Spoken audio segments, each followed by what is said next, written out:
So I'm Taylor Hill with Spark Marketer. We do a lot of business in the chimney industry and some in the hearth. This is my business partner, Carter Harkins. And we are your presenters for today. All right? Oh, you Said this works. Yep, Let's find it out. worked. All right.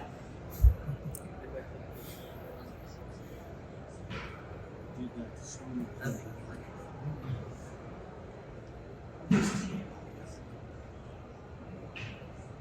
Well, let's see. While we do that, okay, here we go. This session is called Practical AI Marketing Magic for Your Business Right Now. So let me just ask a question. We'll start this off. How many of you guys are already experimenting with AI? Awesome. Tell me real quick, some of you guys that did not raise your hand, why aren't you experimenting with it? Just curious. Skynet. It's gonna end the world. Anybody else? I just signed up for it, so. Just signed up? There you go. Just signed up for it. It scares you. That's one of the number one things, yes. Again,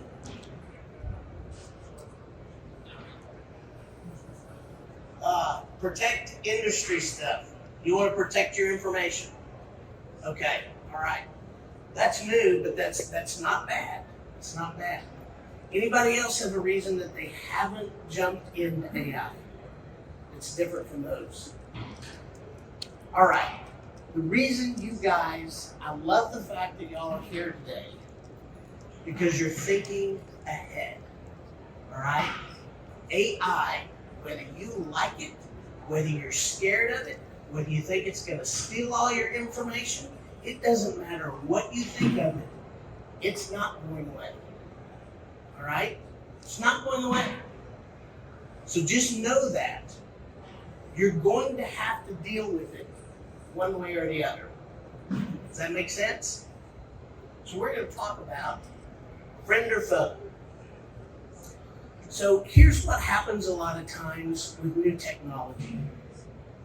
When new technology of any kind comes down the pike, the media gets a hold of it, and the media is really one of those money-making machines that wants your eyes. They want your eyeballs.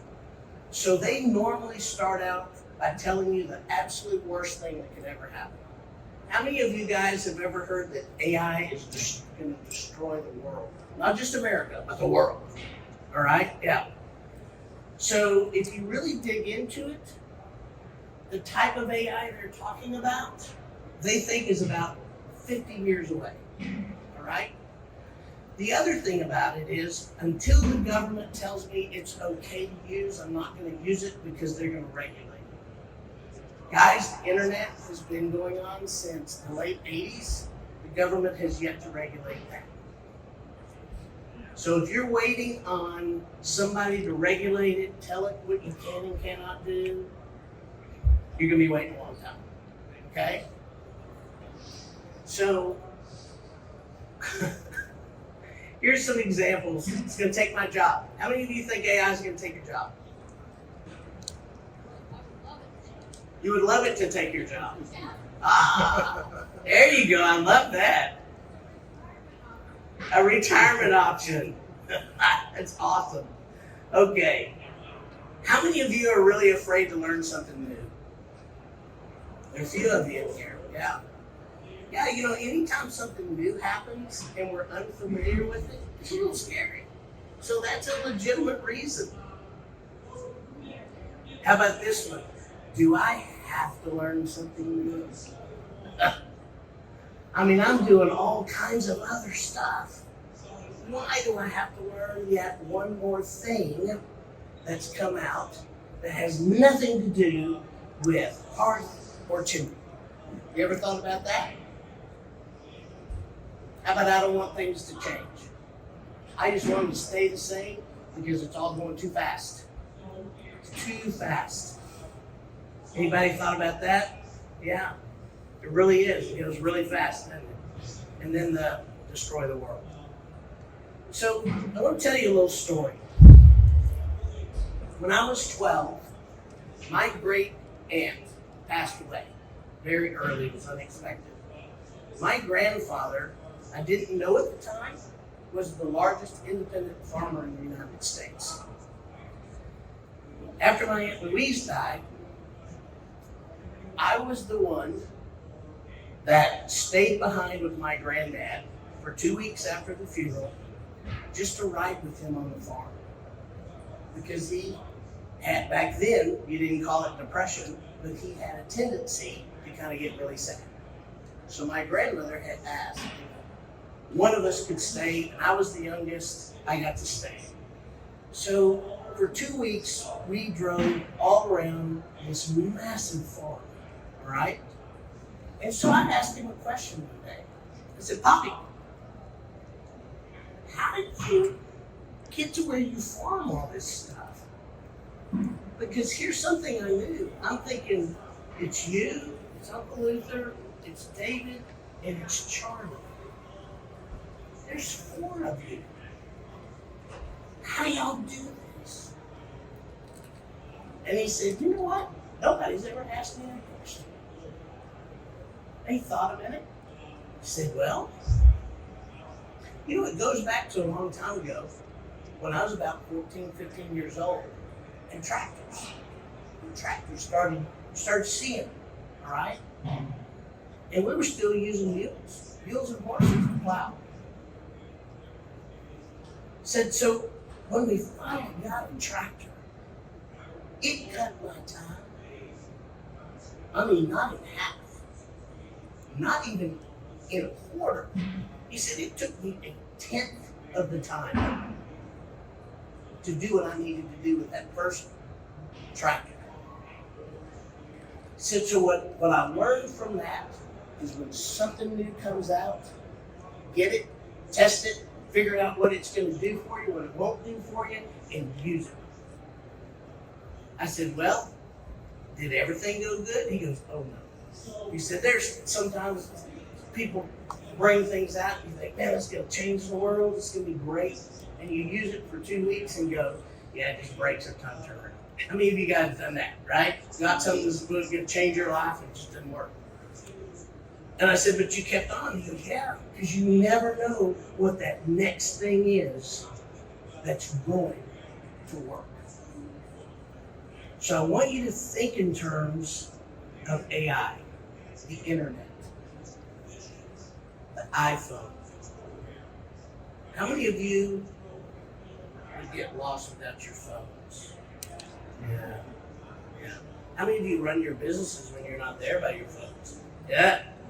Do you know the iPhone, 2008? It's not even 20 years old, all right? It's not even 20 years old. I mean, think about that. How many of you said when it came out, I'll never use one of those. My flip phone is all I'll ever need. Yeah, it's great. So I tell you that story because I want you to be open to what's out here, all right? And guys, the AI frontier, we think it's new. It's actually been around for over 20 years. AR, y'all know what AR is? Yeah, augmented reality. That's actually been around since 2008. And they did a lot of stuff with NASA, all right? So this stuff is not new, it's just new to us. And here's the real kicker. When OpenAI came out, the people that were really afraid of OpenAI, have y'all heard all the people that really came out and said, oh, this is terrible, terrible, terrible? Have you realized they're all CEOs of mega tech companies? Do you know why they thought it was so terrible? Because we got it now. All right? Now we have it. We get to take it and use it. We get to do things with it that maybe you've never known before. I have a great uncle. His name is Wendell Bartman. If you guys want to check me out with department that does all the, what is it, not trademarks, but patents. He started working with John Deere, probably he's 90 years old or something like that now, probably 60 years ago. He has all kind of patents with John Deere. First thing they asked him to do is build a grass catcher for their lawnmower. So he figured that out. The thing that you guys see all the time that he did, you know those big rolls of hay? He invented that machine that does that. So my point is, he went past the tractor. All right? Now he's putting things out there. So it's not just what we have today. It's going to be what we're going to have access tomorrow, next year, the next year. So you need to stay on top of this stuff so you know what you can do, what's useful to you, what's not useful to you in your business, and make sure you're staying on the forefront. Now it's not working.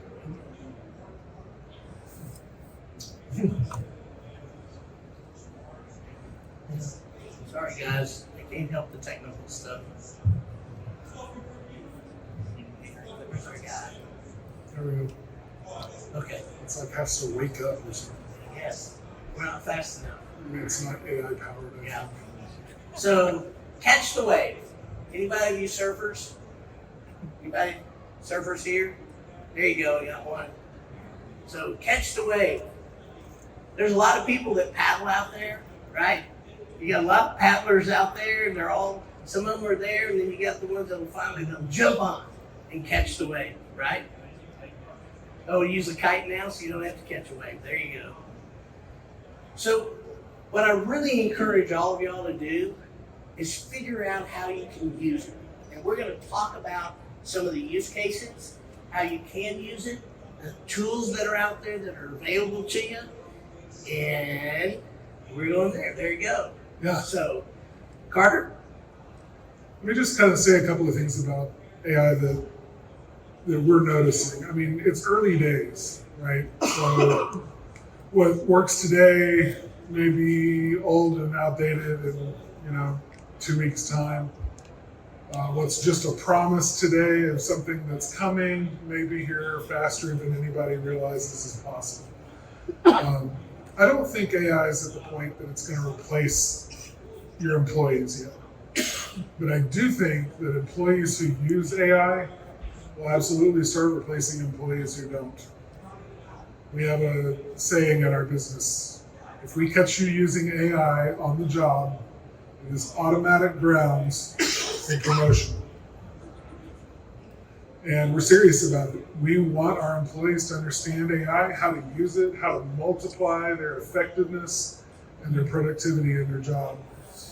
And I think the promise of it is there. So let's just get real practical for a minute. Let's talk about some of the tools that are out there in these three categories, just sort of general business category, marketing specifically, and customer service, and what we're seeing coming down the pipe. And we'll start talking about some specific tools after this slide. So research. AI has actually really become a good tool for taking data that exists in the world, whether it's on the internet, your own data, being able to feed it in, and then asking it questions about what that data is really telling you. Doing research on your own company based on your own data and asking it questions like, okay, based on the historical purchase information from the past decade of my business, which clients are my sweet spot? What does my ideal client really look like based on the real data? And having an AI be able to crunch those numbers and tell you what that really looks like, it's pretty exciting, right? I mean, wouldn't that be amazing we all take guesses about who our best customer really is. But how many of us have actually been able to look at the data that far back historically and be able to point and say, I know exactly who my customer is based on real world data for my own business. Of course, writing is the one that's most popular right now. Tools like OpenAI with ChatGPT. Then there's Gemini that came out. It used to be called Bard. Now it's called Gemini, which is Google's tool. There's some other ones out there as well. We're going to talk about some of those as we go, but it's really brilliant. How many of you have used ChatGPT to write an email or write a letter or something like that? What was your experience like with that? Anybody? What's that? Yes, you've got to ask it the right question. The more specific you are with it, the better information you get from it, right? It was fast. Huh? It was fast. Yeah, incredibly fast. Yeah. Yeah, I saved so much time. I mean, it's pretty impressive how much time I can save with it. Anyone else have? Yeah. I'm sorry, I didn't read.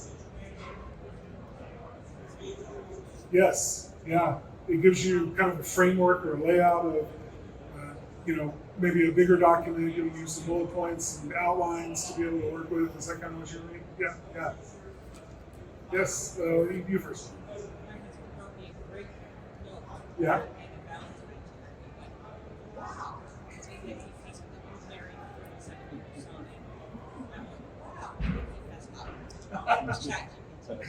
Oh, wow. Husband wrote a love letter to the wife for 30-something years and confessed later that it was actually ChatGPT helped write it.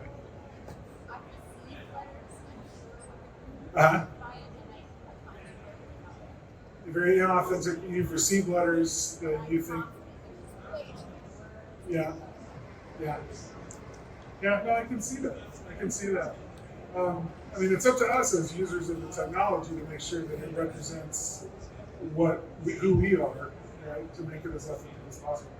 So I don't look at ChatGPT as a replacement for the human effort of doing something. I look at ChatGPT as a partner in creating and finding the words that are the ones that I would put together if I had more time. And how's that sound? And I constantly tell it, yeah, that's too over the top. Try it again, make it more like an 8th grader would write it. And it comes back and it's like, yeah, that sounds more like me, whatever that may say about me. So using the tool as a partnership rather than as a replacement, I think is a very appropriate way of looking at the writing tools that are out there. Spreadsheets, there are plugins now for Excel, for Google Sheets, the two big spreadsheet platforms that will analyze all the data in a spreadsheet and give you information. It'll help you write a formula for a spreadsheet if you can't remember how to write it. That saves me time all the time.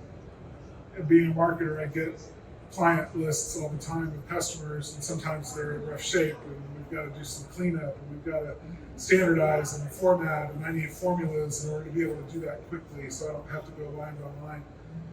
And to be able to just tell an AI, I need a formula that puts all of these email addresses in lowercase, checks to make sure that they're valid, and just rewrites it in place. 2 seconds later, I've got the formula, I plug it in, and it does the job for me. Things like that are just huge time savers. Planning, general business operations, writing SOPs, again, that's a big one. To have help writing a technical SOP. It's amazing to me. It's not perfect, but Taylor and I have been amazed at how well it understands technical, chimney things, especially if you get specific with it. If you tell it, write this according to NFPA 211 standards, how to do a specific task that we do in our business every day, and I need an SOP for it. And it'll write a pretty doggone thorough SOP. Maybe it needs some work, maybe it needs tweaks here and there, but is it going to save you time? Yes or yes? Yes. Yeah. All right.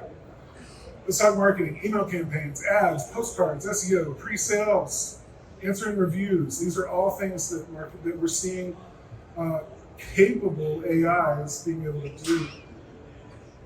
Think about an email campaign and how much time it takes, right? This is the time of year that the Hearth and service companies both start thinking, well, it's slowing down a little bit. Got to shake the bushes, got to see, let's go dig out the old email list from all of our customers this year and compile that list and then go to MailChimp and, pick a template and design it, spend some time getting it right, putting in all the copy and the images, and then let's fire this off. And if you're a little more proficient, you may say, let's do a follow-up based on behavior so that the people who click and open this email will get another email 2 days later, that's relevant to what they clicked on in the email. That takes a lot of work. I mean, I don't know if any of you who've done it. As a marketer, we do it all the time for our clients, and it's time consuming. Imagine being able to just prompt an AI and say, I need an email template. It needs to look appropriate for a Hearth store in the Midwest. The name of the Hearth store is this. Here's the logo.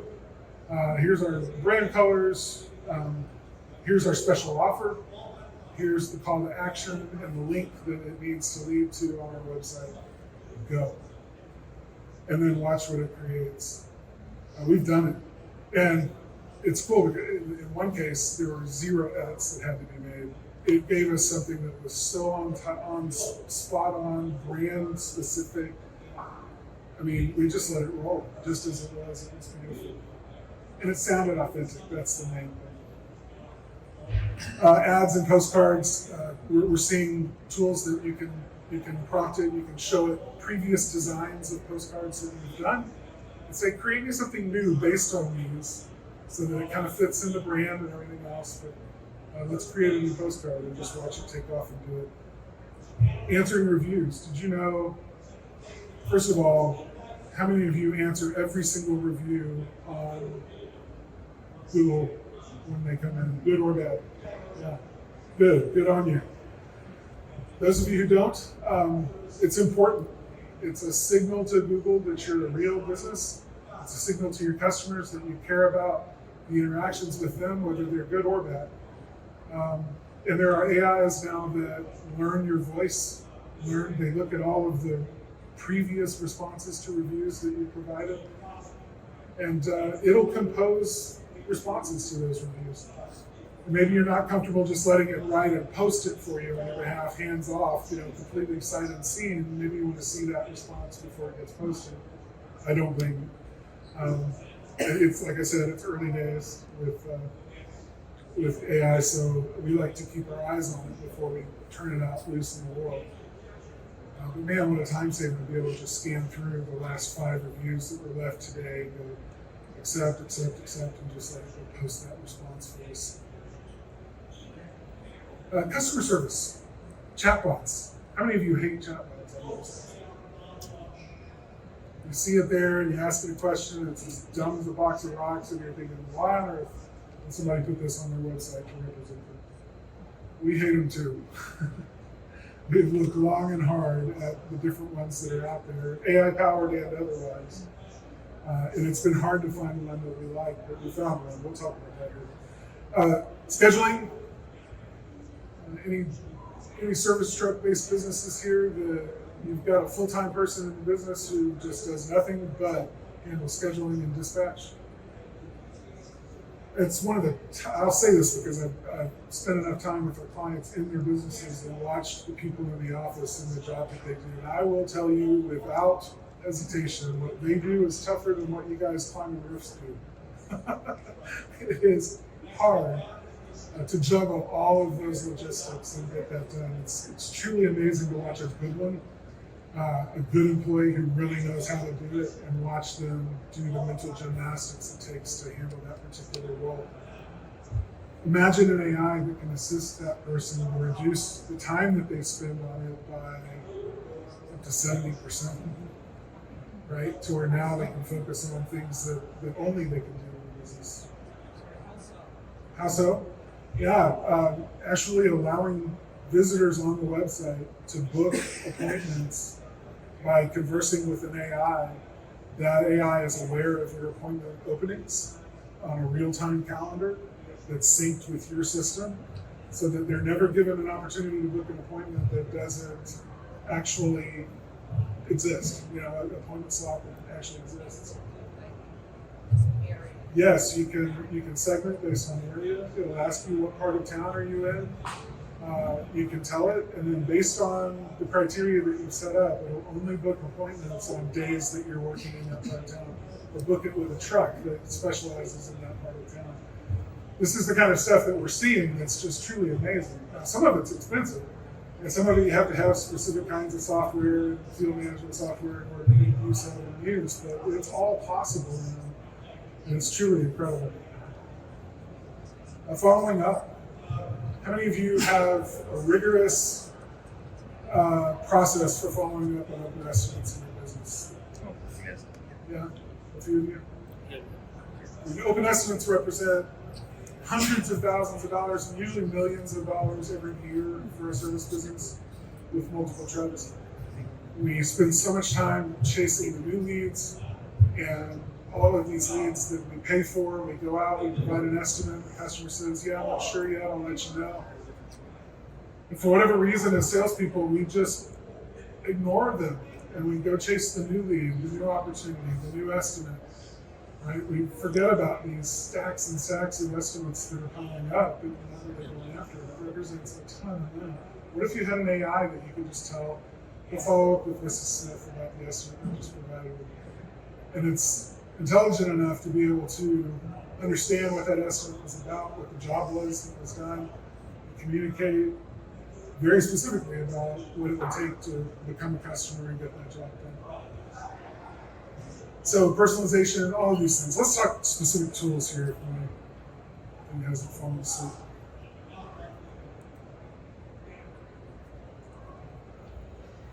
Come on, there we You go. got it up? Yeah, that's it. So, one of the things that people don't understand is what tool do I use for the what reason?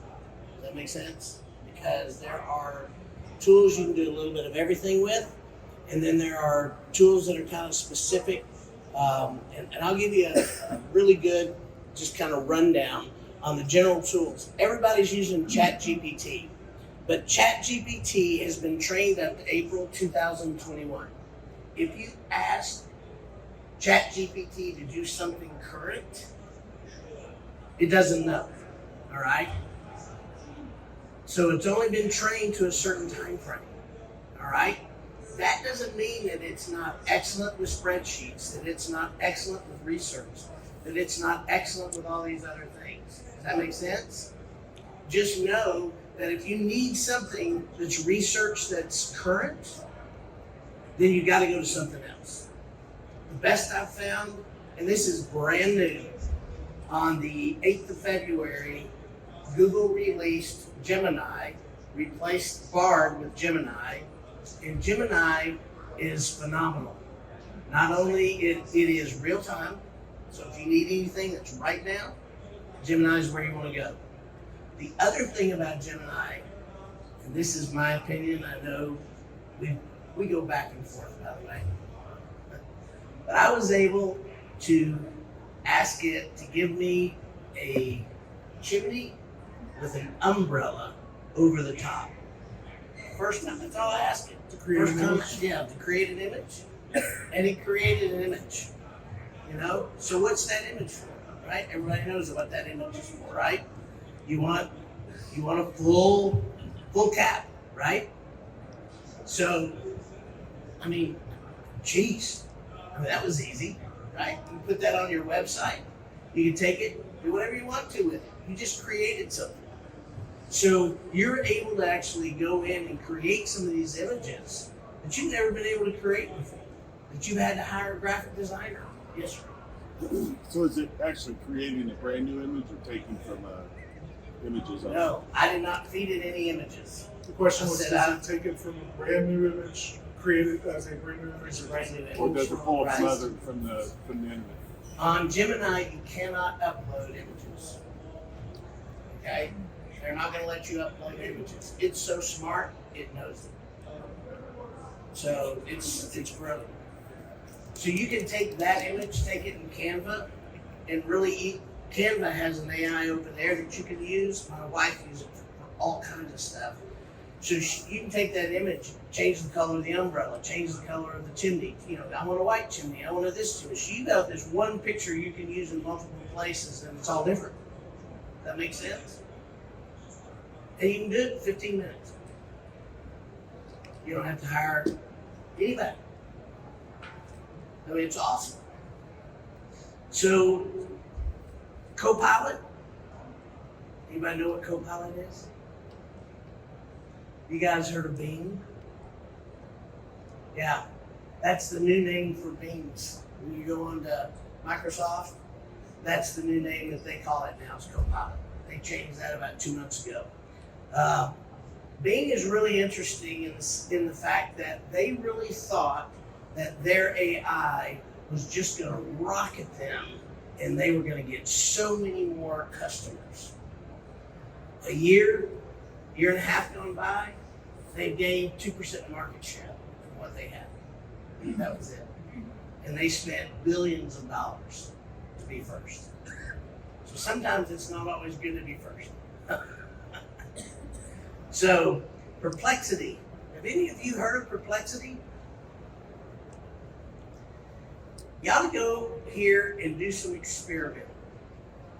Perplexity is a search engine totally run by AI, and all you do is ask it questions. There's no maps, there's no local, there's no anything like that. Every one of you should get on Perplexity and start doing searches and see where you come up when they ask questions. There's already about, I think there's 200 and some odd thousand people last time I checked on Perplexity, but they think there'll be 20 million people on Perplexity by the end of this year. Yeah, Frank. These are guys that used to work at Google that created this thing. So My understanding is that it has access to the live web, and Yeah. rather than referencing other search engines, it crawls the entire web for the information it presents.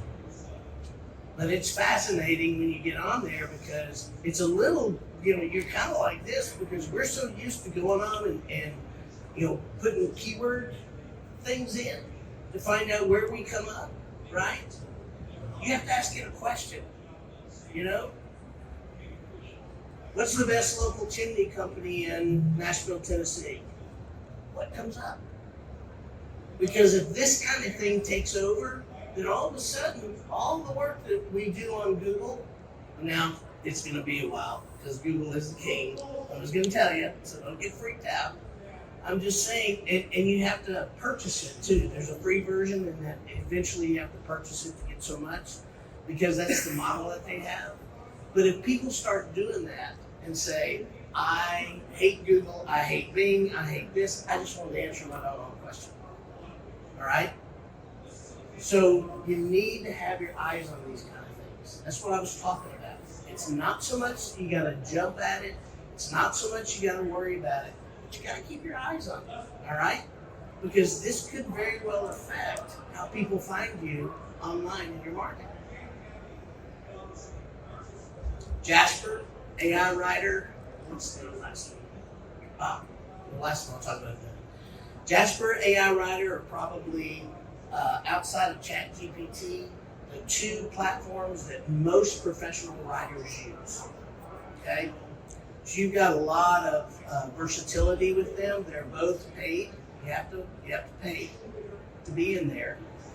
They've got templates for emails. There's a lot of templated things in there. So if you need templates for social media, templates for emails, templates for blog posts, templates for any of those kind of things, these two companies have those available for you. All right? So if you struggle with any of that or have people that are there. Now here's the key. I want you guys to pay attention to this. If you are writing blog posts or you are writing web content with AI, stop. You'll rank and tank. That's what it's called.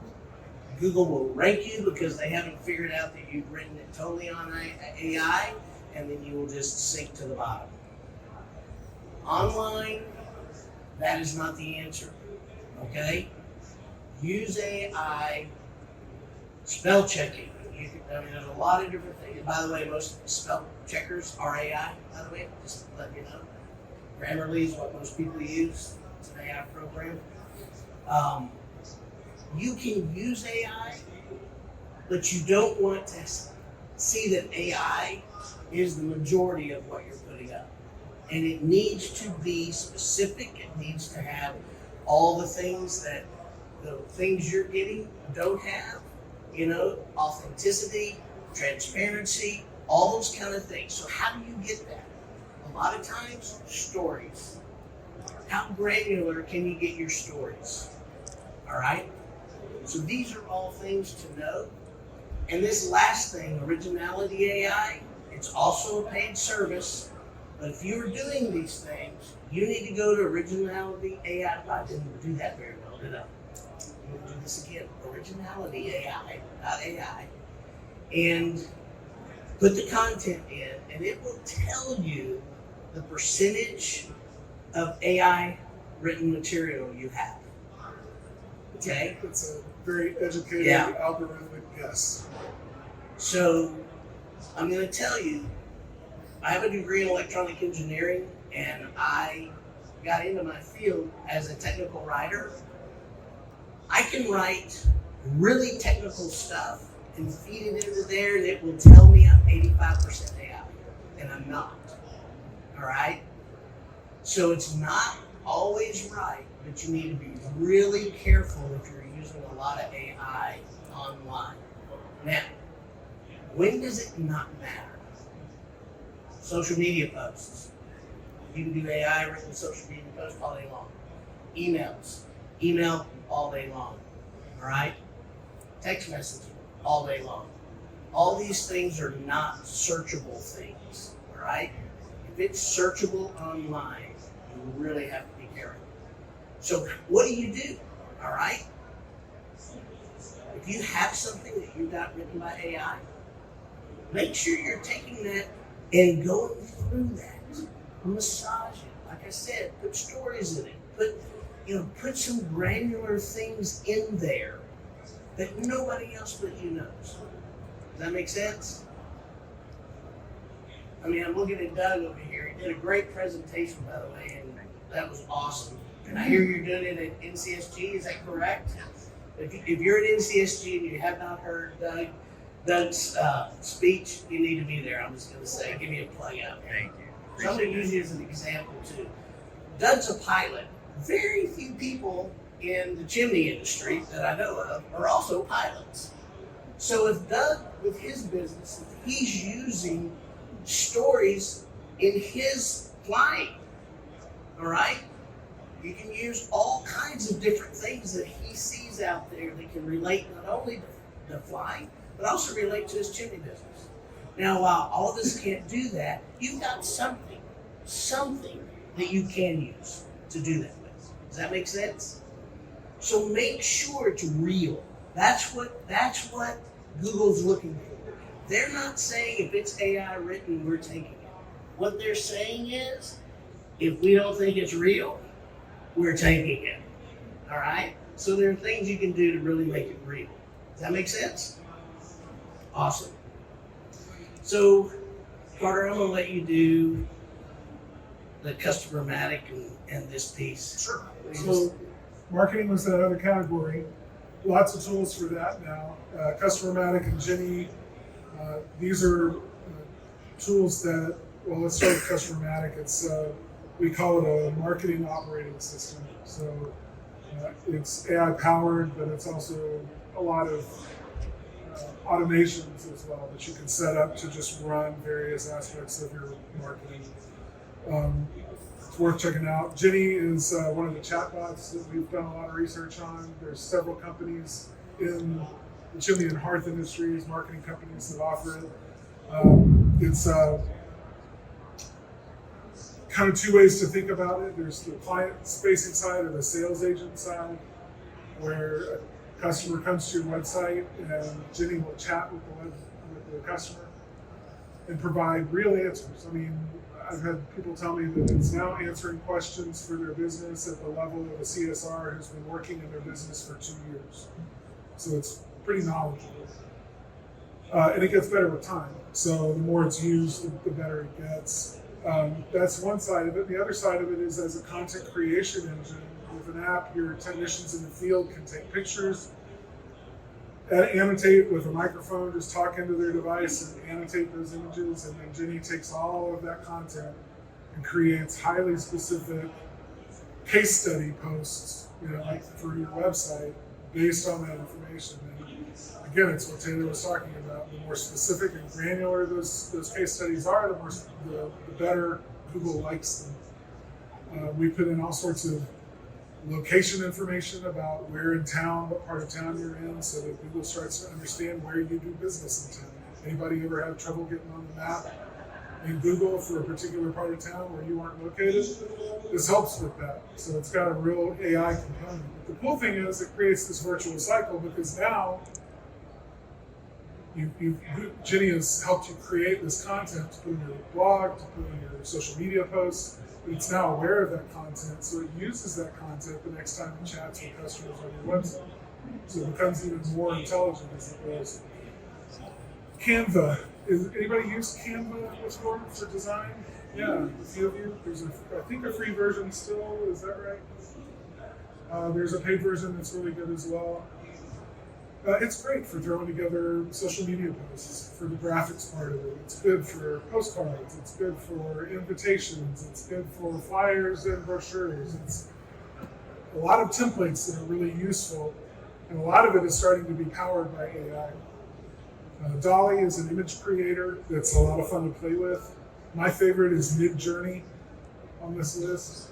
I have a lot of fun playing with Midjourney and creating images. Some of them are fantastical and way out there and wild, but they're fun because they illustrate concepts that are hard to illustrate with visuals unless you pay a designer a lot of money to build it for you. Gemini, we've talked about before, that's Google's product, is what we call a multimodal AI. It means it creates text, images, and if not yet, then it's already capable of doing video, but I don't know if they've turned that part on for the public yet. Okay. Video is the next frontier still, and it's early days, but Jonathan, our video producer at Spark Marketer, is constantly showing me new tools. He's showing me what AI is doing with video, and it's pretty impressive. AdWords Performance Max. That's a whole section of AdWords that is AI driven to help you write better ads. I'll just give this caveat. It is a Google product, and it's tied to their AdWords platform. Google's whole purpose is to try to drive ad revenue for their business.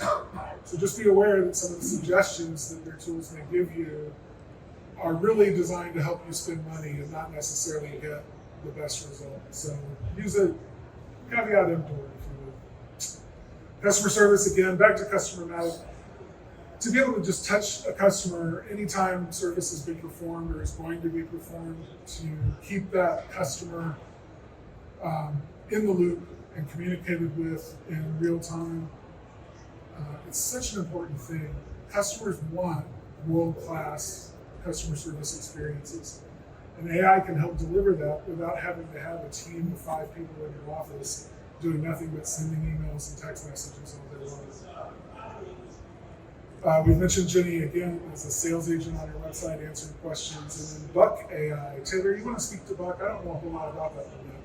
Yeah, Buck AI is relatively new, and it really is.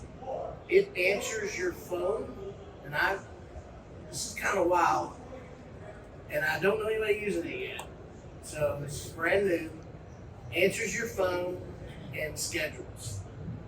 Okay, so it answers your phone, goes through the process with whoever, and then goes to your scheduler and schedules it. Okay, so it totally takes the place of somebody in your office having to answer the phones and make those schedules. So again, cautionary thing here. Don't go into long-term contracts right now, all right? Make sure that these things hook up with what you use with your field service software. That's a big deal. Don't jump in without making sure that all the connections will go. But it's brand new. And again, I have not heard of anybody using it yet. So, but I wanted to add this because I really want you guys to know every day, we discover something. It's crazy.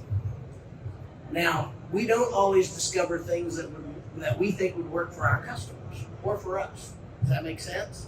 Some things are for coaches or, singers or whatever.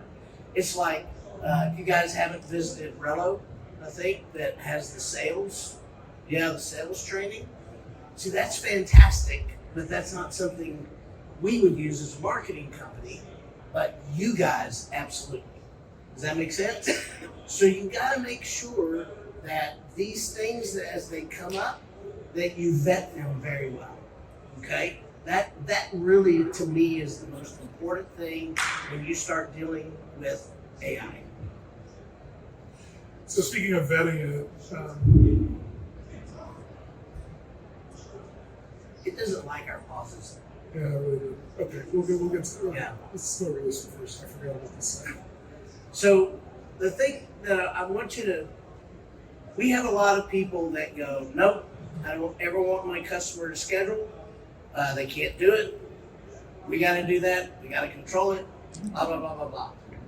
The reality is 46%, they've done a big study on this. 46% of your customers, when they come to you, they do not want to talk to you. All right? They don't want to pick up the phone.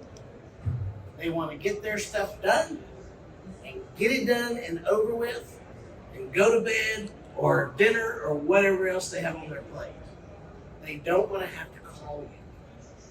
So if you are open to trying to let one of these, whether it's Buck AI or Jenny or whatever, schedule, there are ways to do it, as Carter talked about before.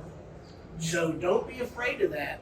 You may be losing business because you're not allowing that. So just know that going in. There's a lot of introverts, such as me, that would just rather, take care of my dental appointment online and get that booked without having to call the office and, go round and round with someone.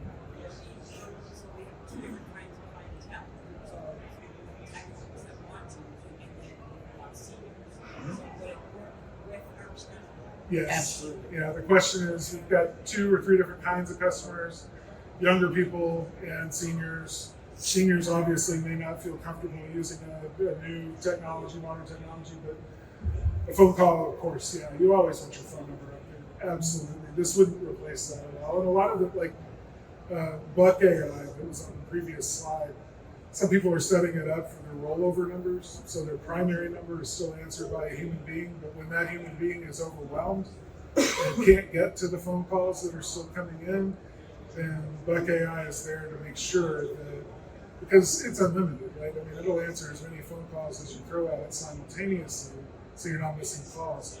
Did you guys know that service businesses miss? You're gonna think this number isn't real, but I guarantee if you measure it in your business, you're going to be surprised. Service businesses miss up to 27% of all the phone calls that ring into their business. That number just makes me want to cry. So much marketing money spent to get those opportunities, and the phone just rings and nobody answers. And sometimes it's not your fault, but sometimes we need to put systems in place to make sure that we have a catch net for those situations. Yes, ma'am. Uh-huh.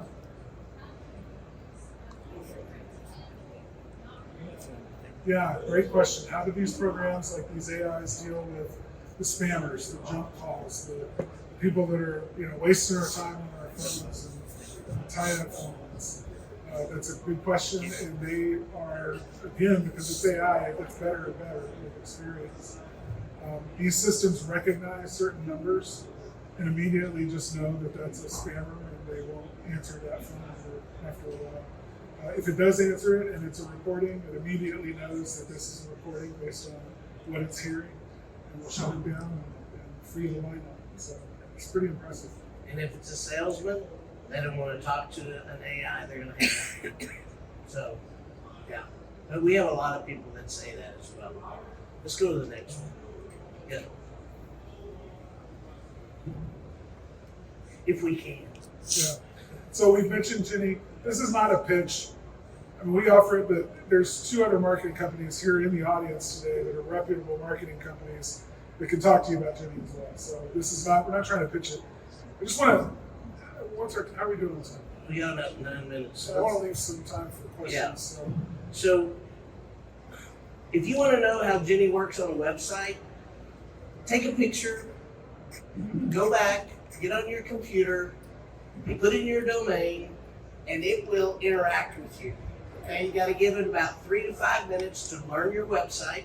You're going to be amazed at what the bot knows about you. It's pretty phenomenal. What it's not going to do, can you go back to the previous slide? Yeah. What it's not going to do is bring pictures like this, because you have to put those pictures in, okay? So I've had people say, yeah, I went to it, but it didn't give me those pictures y'all talked about. So I want to make sure it's not going to give you the pictures. It's not going to pull your reviews, because those things have to be fed into the system, and it has to be set up for your business for that, okay? So go back to that. If you want to just demo what AI would do on your site, I mean, it is a great way to do this. this isn't public. No one else sees it but Yeah. you, but it's a chance to see what an AI bot on your website could actually do and perform. And pound on it. Ask it questions. Try to break it. I mean, some of you will break it. I mean, it's not perfect, but it's enough perfect that it's providing value to people.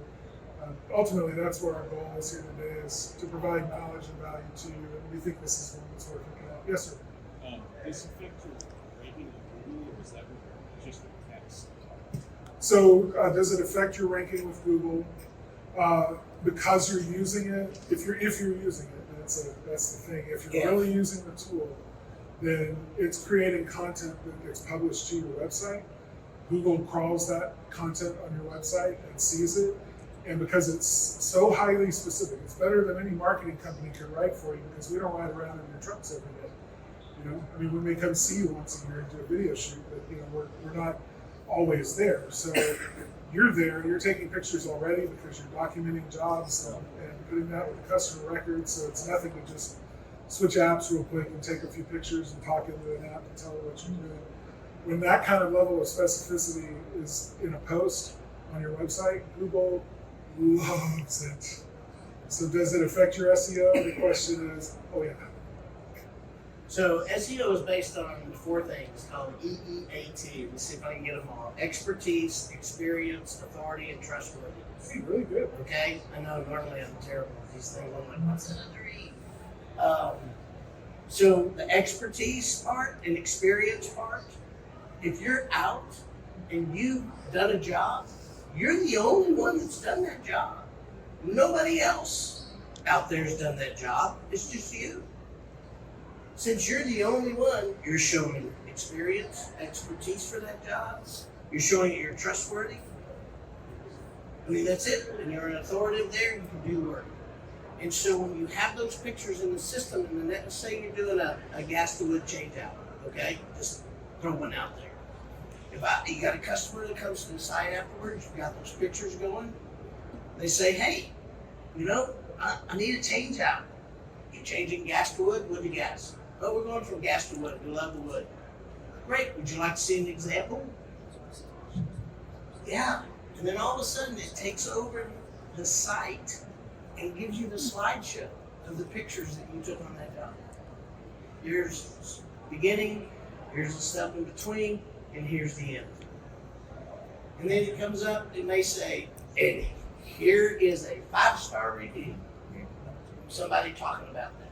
And then it shows the 5-star review, and then says, hey, would you like to send it? Yeah, no question. I was just saying, thinking to myself that it's a contradiction kind of what you were saying earlier, that if you have AI content on your website, that Google knows and it'll put you right to the bottom.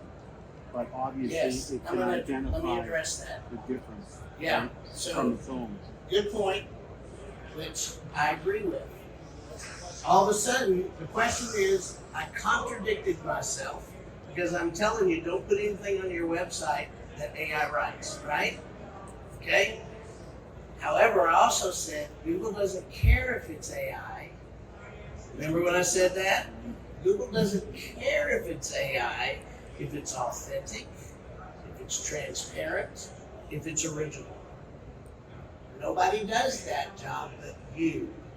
So guess what it is? Authentic, original, and transparent. And I would add to that specific. And specific. Yeah. Does that make sense? Yeah.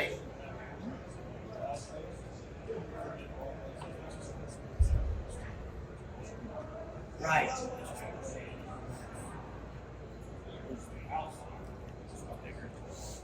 Correct.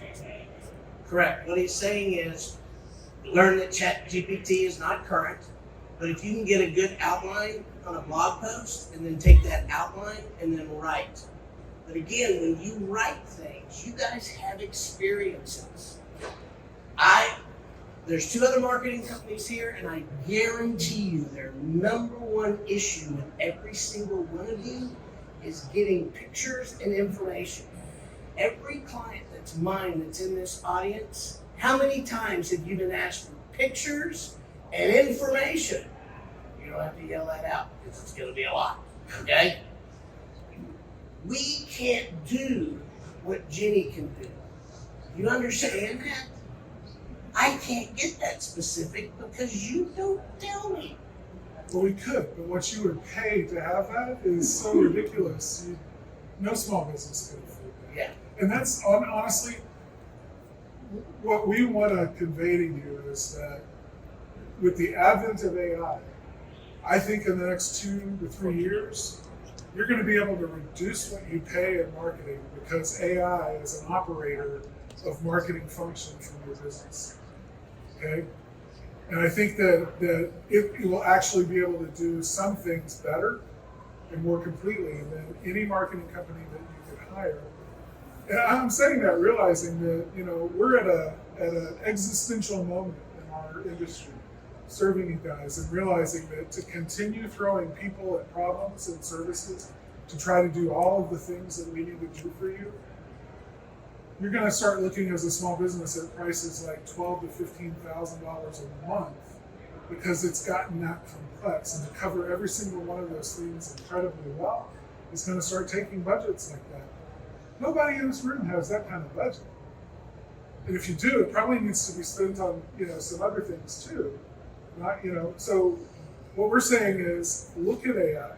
Start now. Be one of the companies on the cutting edge, experimenting with it, finding places for it in your business, and putting it to use so that you don't get in a situation where you're having to look for a marketing company at those kinds of prices and suffering in the meantime because of the cost of what's coming. So The other thing too, even with Jenny and anything else that spits out something, you want to have a real person actually go through it. I mean, that's what we do for our clients. We want them to use us, but they can do it on their own if they want to. Have somebody in the office actually read through, because I'll tell you, it makes mistakes.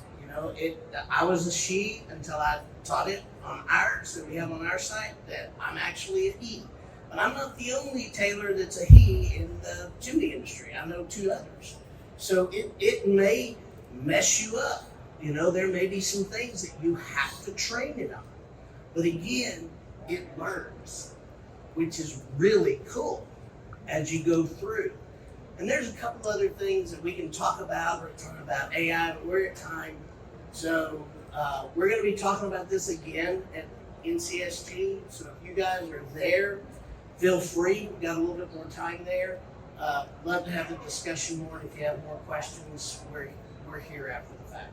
All right? Thank you, guys. Thank you very much.